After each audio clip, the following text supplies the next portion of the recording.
Hi everyone, Dr. Victoria Scarbo here, speaking to you from the Seeds of Transformation Healing Center in Wareham, Massachusetts.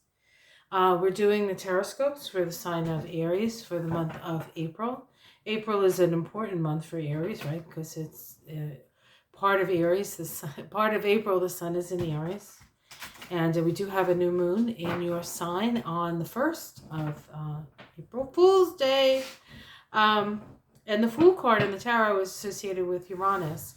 So we can expect some big changes coming. So, excuse me. Let's take a look.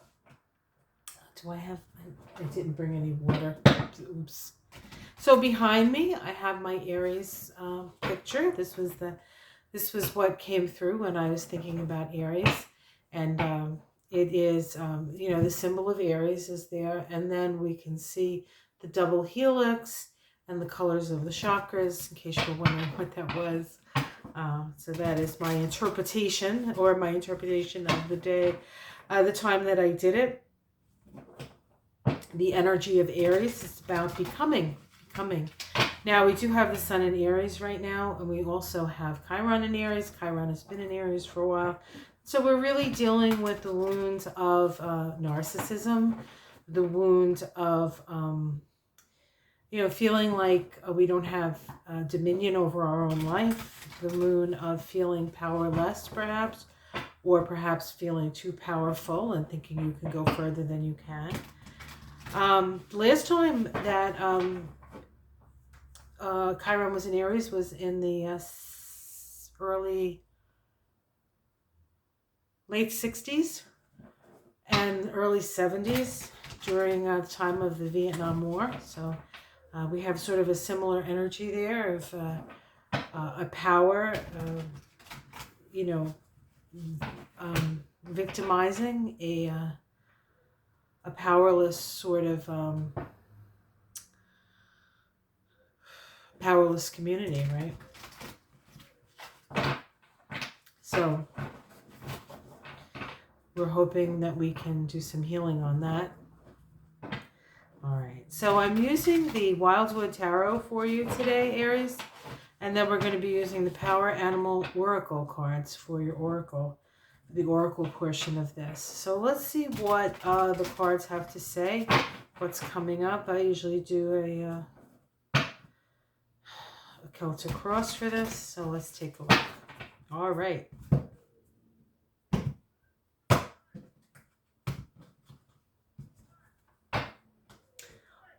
All right. I hear yelling outside. People don't generally yell around here, so it's unusual. First card out is the Shaman. This is you, Aries. This is you. This is the Magician card, right? The one.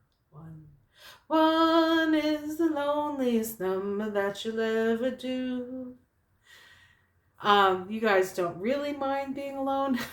Not all the time, but you certainly like to do your own thing. So here you are in power, utilizing all the tools that you have to concentrate your energy to manifest something that you will, right? What is crossing that? Healing, the Seven of Stones.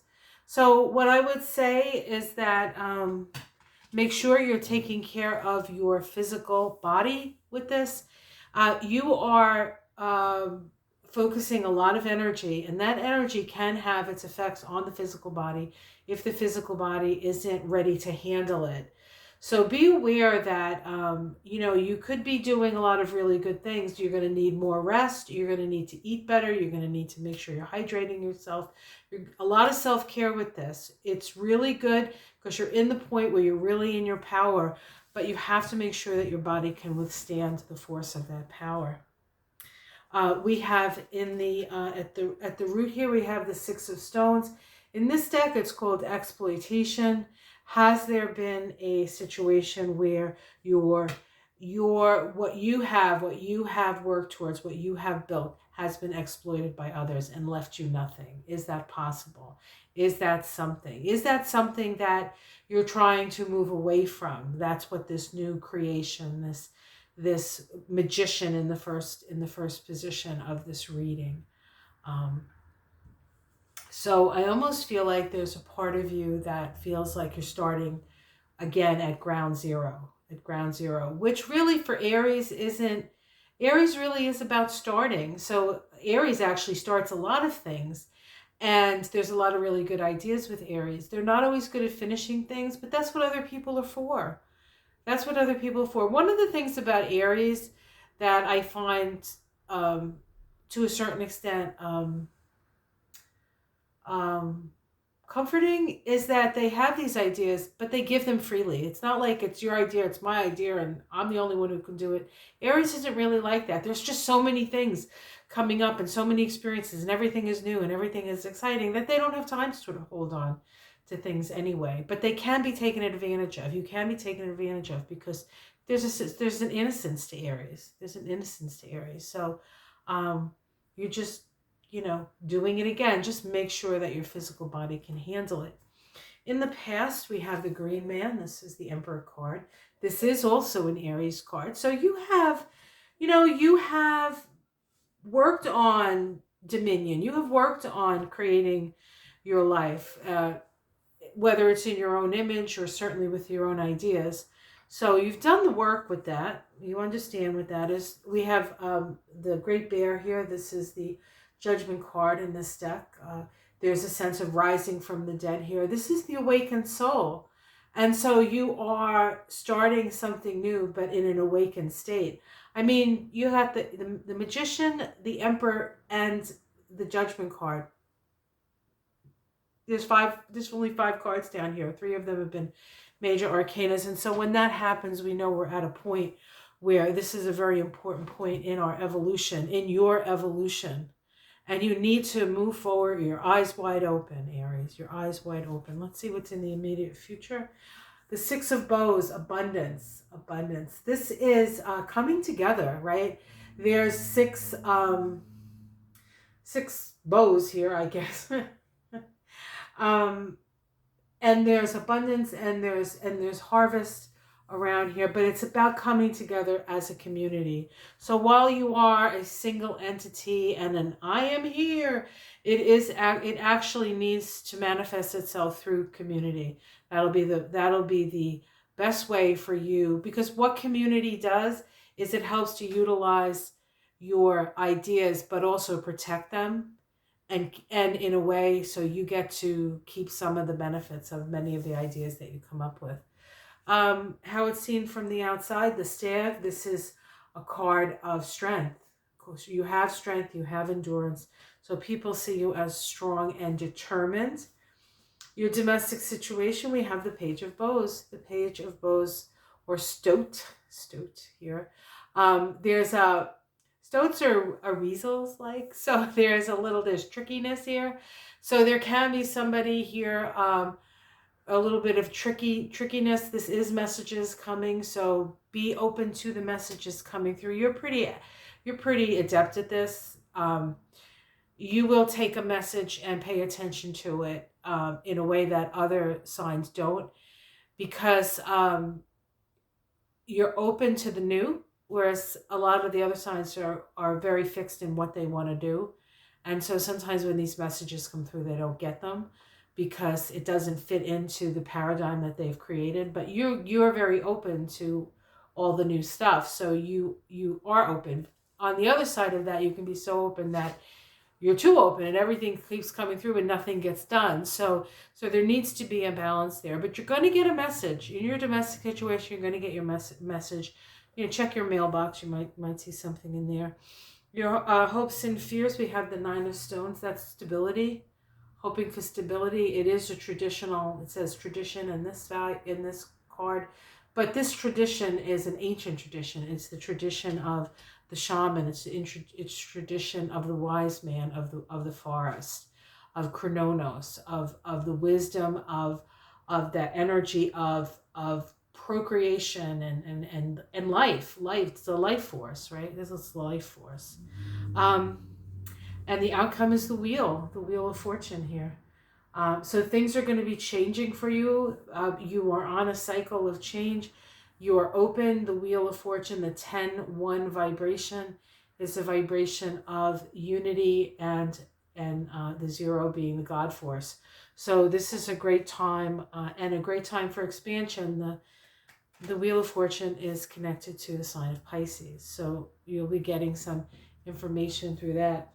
We have the Queen of Vessels here, Salmon. Salmon is a symbol of wisdom, a symbol of wisdom. And of course, the Queen is your intuition. You know, there could be a woman in your life who's very nurturing to you, that supports you through this. We have the Five of Bows, which is empowerment. This is deciding where you're gonna, you know, shoot your arrows. Shoot your arrows. And it is a 5, so it's about change. And then the Knight of Stones, which is Horse. This just says the energy that you put in. You want to make sure that you're checking. You have healthy boundaries around that. You are utilizing what you can at this time, and being careful. So you need to be a little bit, when it comes to money and it comes to resources, you need to be a little bit more circumspect. So big ideas, new beginnings, illumination, awakened soul, and a little frugality will go a long way for you, Aries. Now, let's take a look at the Power Animal Oracle and see what Power Animal has something to say to you, Aries, for the month of April. This is this Oracle deck is by Stephen Farmer, PhD. He used to be married to Doreen Virtue. He is no longer married to her. As I understand it, it's not like I'm their friends, and I know. Just read it somewhere. Okay.